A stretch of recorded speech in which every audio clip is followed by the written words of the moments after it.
Nin ye a bannen ye maliyɛnw tɛna taa aran kun minɛ bilen an ka cakɛdaw la walima ka wari di bolo ni bolo ni ka an ka impôts ni taxes sara an mako ɲɛ papiyew mairie kɔnɔnaw la i n'a fɔ carte d'identité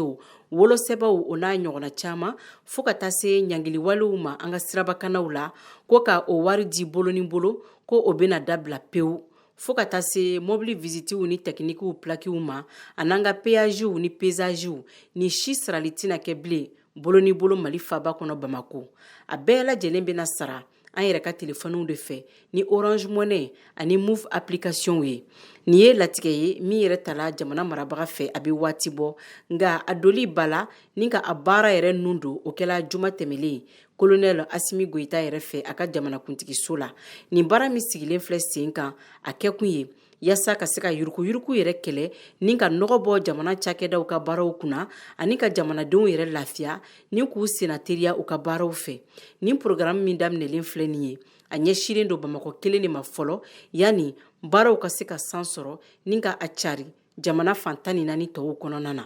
Mariam Kuyate ka laselikan don ka bɔ Bamako VOA Bambara tɔgɔ la